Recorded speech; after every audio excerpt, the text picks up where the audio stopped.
ស្ដីអ្នកទាំងអស់គ្នាថ្ងៃនេះដែរខ្ញុំមានវីដេអូមួយដែលទាក់ទងនឹងការ download នៅ browser អ្នកទាំងអស់គ្នាដែល browser នេះដែរគឺវាប្លុកពាណិជ្ជកម្មអ្នកទាំងអស់គ្នាមិនថាអ្នកទាំងអស់គ្នា search ទៅលើ website អីទេគឺយើងអាចបិទនៅពាណិជ្ជកម្មដែលវា load រំខានអ្នកទាំងអស់គ្នាបានទីហោដូចអ្នកទាំងអស់គ្នាចូល website មើលរឿងភាគឬក៏រឿងអីដែលគេឲ្យអ្នកទាំងអស់គ្នាតម្រូវឲ្យ load ពាណិជ្ជកម្មអញ្ចឹងហើយគឺវាអត់ load ពាណិជ្ជកម្មទេអ្នកទាំងអស់គ្នាគឺវា block បានល្អហើយវាមាន security ខ្ពស់អ្នកគ្នាសម្រាប់ដែលអ្នកនរគ្នាចង់ធ្វើឬក៏មានឯកសារអីសំខាន់ឬក៏ចង់បើក website អីដោយសម្ងាត់ដែលមិនចង់ឲ្យមានពាណិជ្ជកម្មអីញ៉ៃចូលនៅលើ website អ្នកគ្នាអាចមើលវីដេអូខ្ញុំបានអ្នកគ្នាអញ្ចឹងអ្នកគ្នា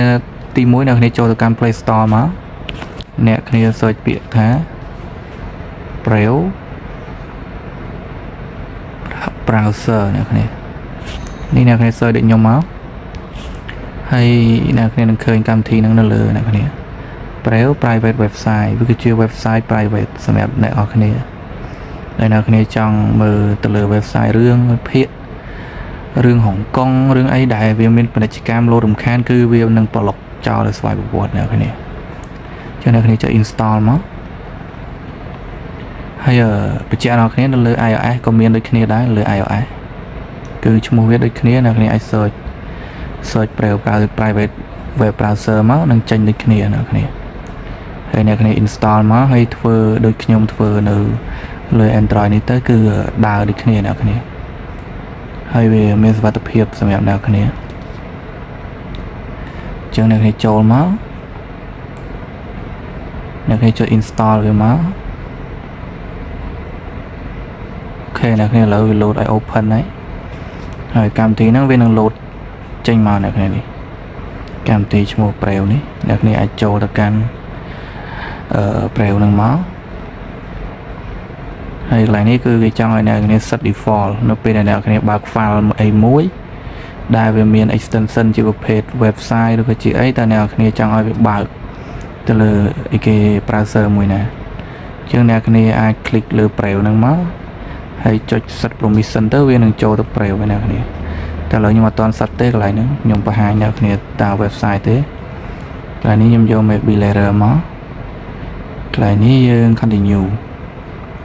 តបមកវានឹងចេញបែបនេះអ្នកគ្នាហើយអ្នកគ្នាអាចមើលកន្លែងនេះរូបក្បាលនេះហ្នឹងអ្នកគ្នាចុចអូខេកន្លែងហ្នឹងចុចអត់ទាន់បានទេ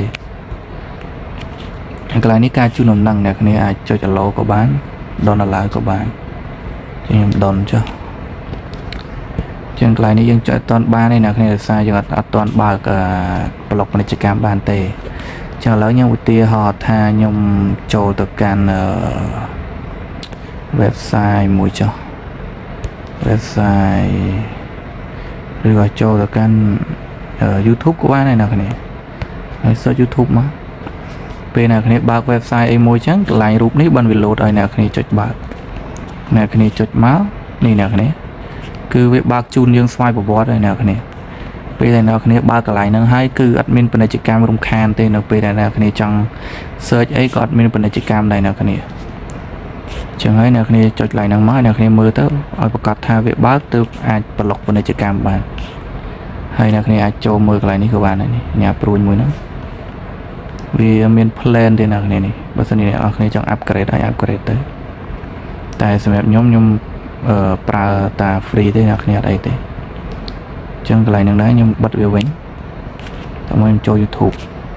ខ្ញុំចង់ដឹងថាវាមានពាណិជ្ជកម្មអត់នៅលើ YouTube ឥឡូវនេះអ្នកគ្នាវាដាក់ for ads track block វា block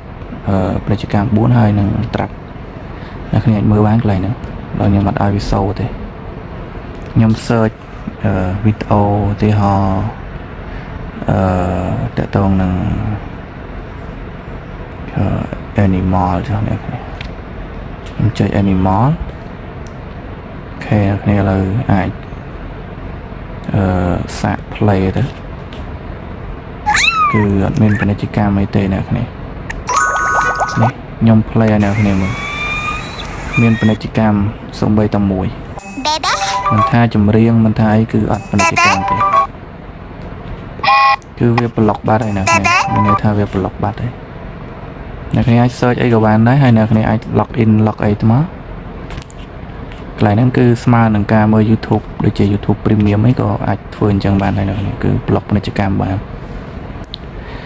ហើយសម្រាប់ website ផ្សេងមិនមែនតែ YouTube ទេអ្នកគ្នា website អីក៏បានដែរអ្នកគ្នាអាច search website download វីដេអូក្នុង TikTok ឬក៏ website ក៏ដែរគឺវា free អ្នកគ្នាអានេះនឹងបិទសិនខ្លាចចូល copyright ចឹងហើយអ្នកគ្នាអាចប្រើទៅអាចប្រើសាកទៅហើយបើមានចង្អល់អីអាចសួរខ្ញុំបានអ្នកគ្នាចឹងវីដេអូយើងមានតែប៉ុណ្្នឹងទេអ្នកគ្នាសង្ឃឹមថាអ្នកគ្នាអាចធ្វើបានទាំងអស់គ្នាសិនអ្នកគ្នាពេញចិត្តវីដេអូរបស់ខ្ញុំសូមជួយចុច subscribe ម្នាក់មួយផងអ្នកគ្នាដើម្បីជួយឲ្យគ្រប់គោលការណ៍ 1k subscriber ទាំងអស់គ្នាអរគុណច្រើនអ្នកគ្នាសម្រាប់ការទស្សនាវីដេអូខ្ញុំអរគុណ